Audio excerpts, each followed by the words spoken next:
Thank you very much for your welcome, Executive Budish, and thank you for your leadership and guidance during this year as NOACA Board President. And thank you for those terrific remarks about bringing transit into the modern era. We're going to begin our featured presentations now, but please continue to eat your lunch during the talks.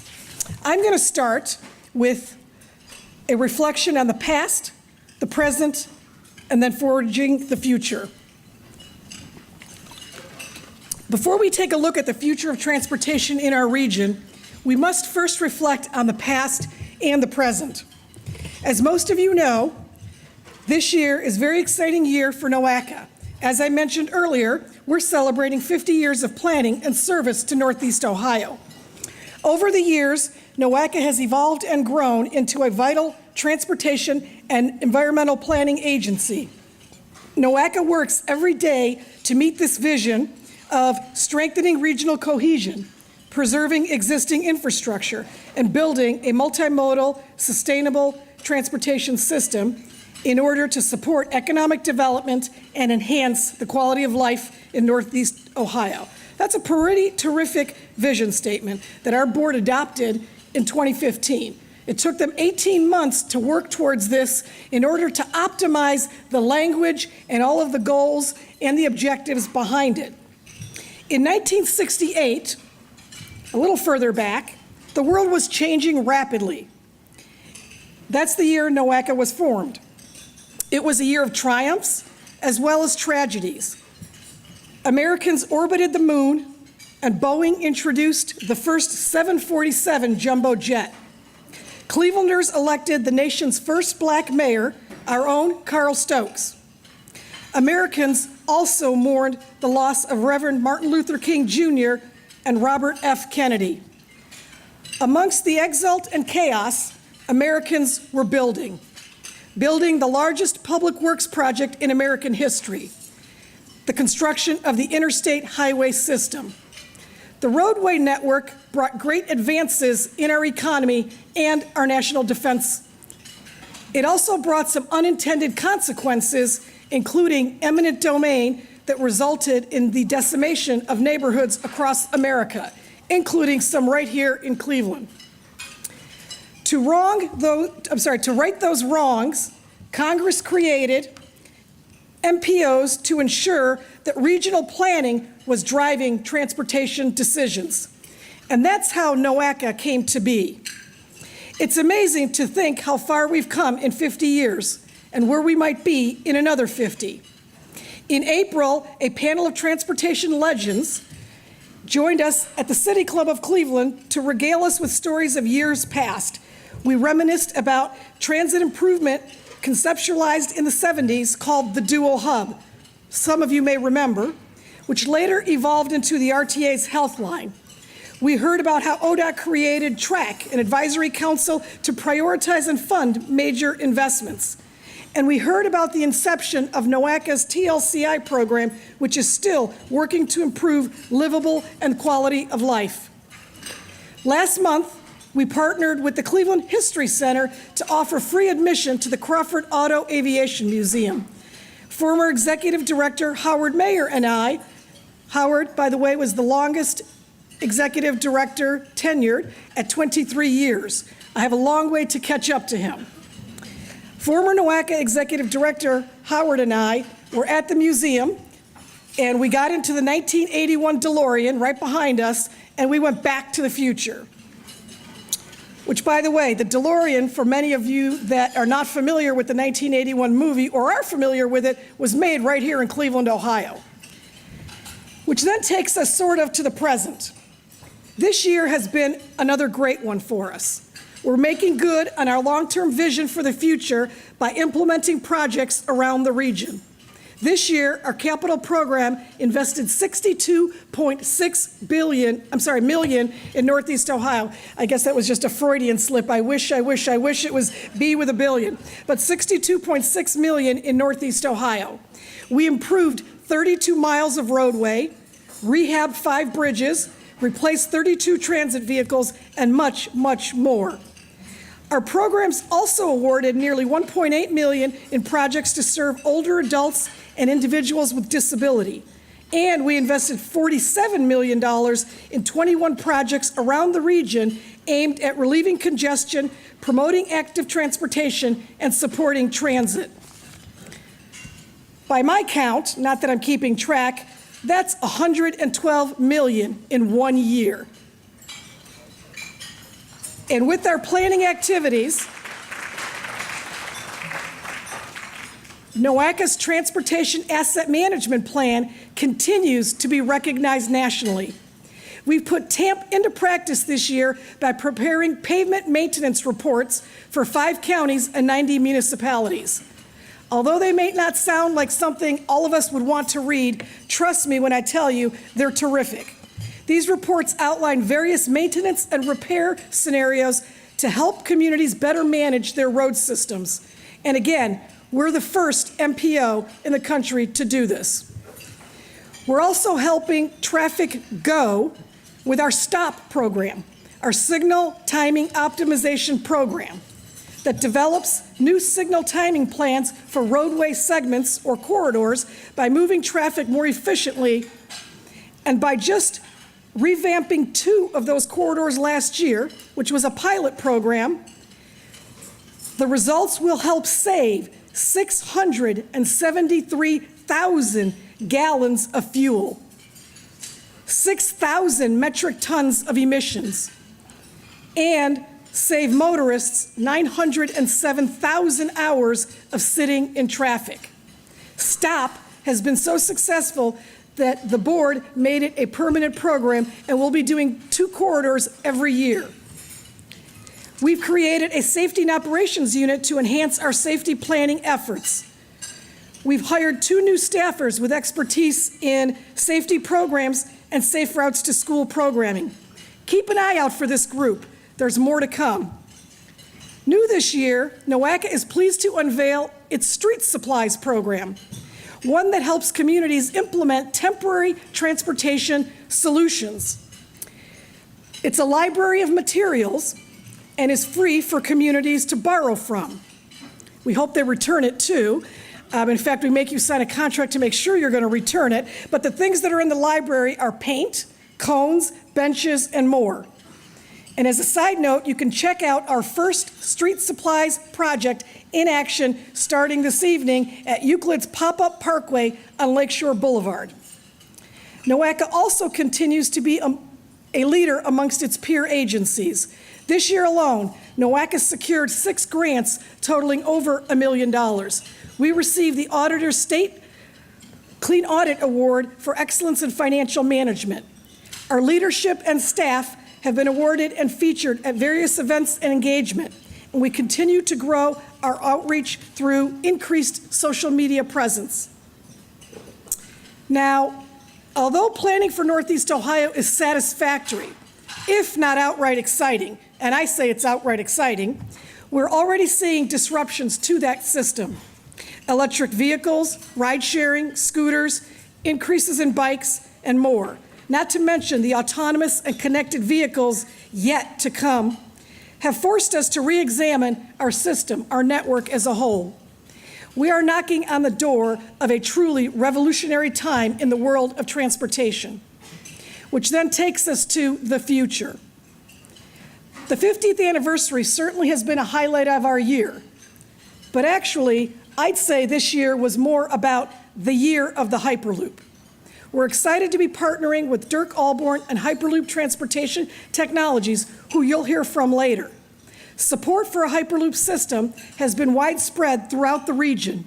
In fact, this year, a bipartisan group of congresspeople, co-sponsored by our own Marcy Kaptur and Bob Gibbs, sent a letter to President Donald Trump requesting funding to further study Hyperloop. And resolutions were passed in both chambers of the Ohio legislature to support Hyperloop in our state. NOACA and HTT, that's Hyperloop Transportation Technologies, are now collaborating on a feasibility study as part of a public-private partnership, and we're looking forward to making the Great Lakes Hyperloop a reality. We're delighted that more than 20 regional stakeholders have come together to support the project to bring it to fruition. We're especially grateful to our transportation partners, ODOT and the Ohio Turnpike and Infrastructure Commission for their support and funding, as well as their forward-thinking approach to transportation. But I also want to single out the Cleveland Foundation, who is not normally a transportation partner, but for their leadership, collaboration, and resources, they are helping us to achieve this exciting opportunity. We are fortunate to have such terrific partners in our region. Let's give them a round of applause.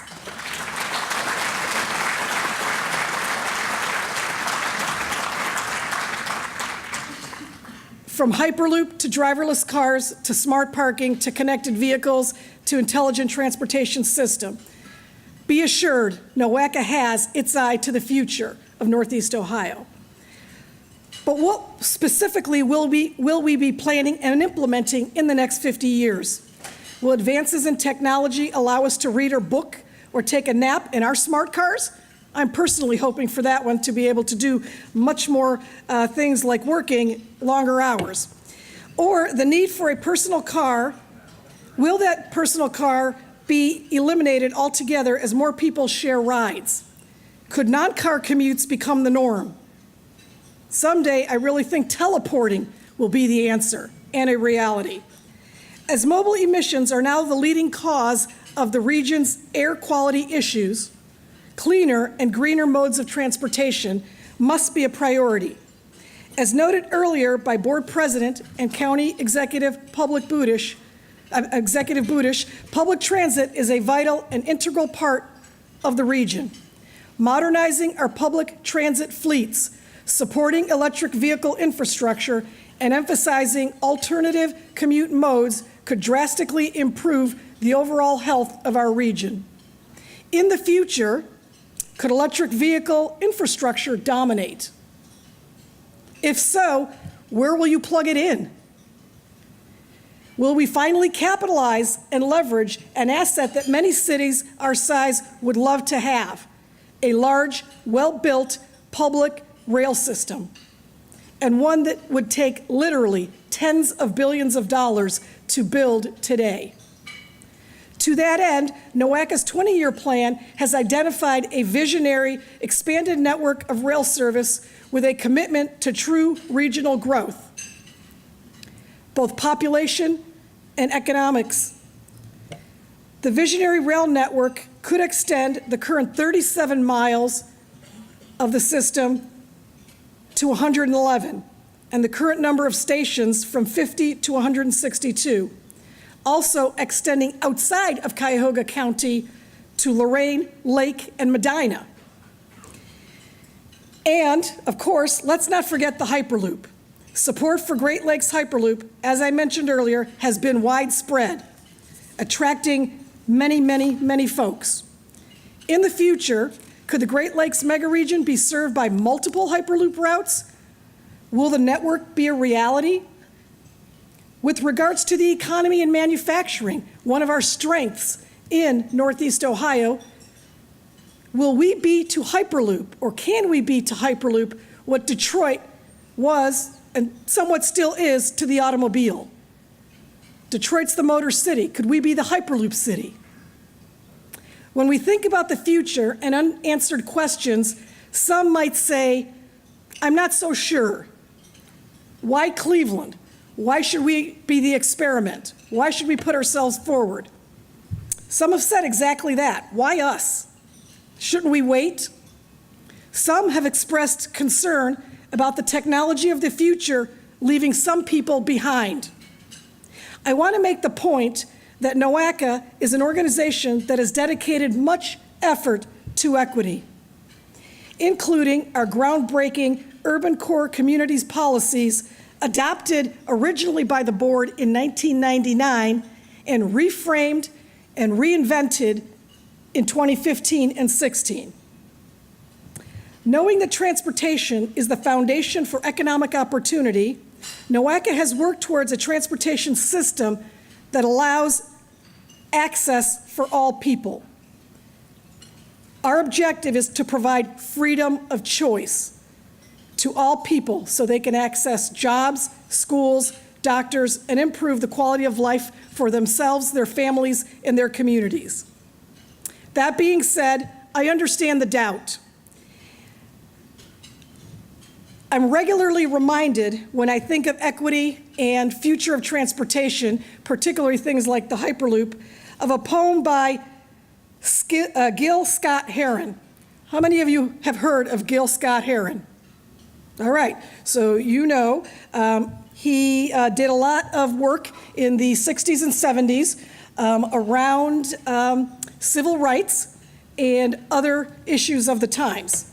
I want to read to you some excerpts of a poem that he has written and played at a jam session about the vast difference between having achieved the mind-blowing mission of sending a man to the moon, and yet people in the United States of America are still living in poverty. Let me read you that excerpt, but I will warn you that I have taken the liberty to clean up some of the language here today. So I will start, and this is just an excerpt, and I won't do it justice, but I'll try.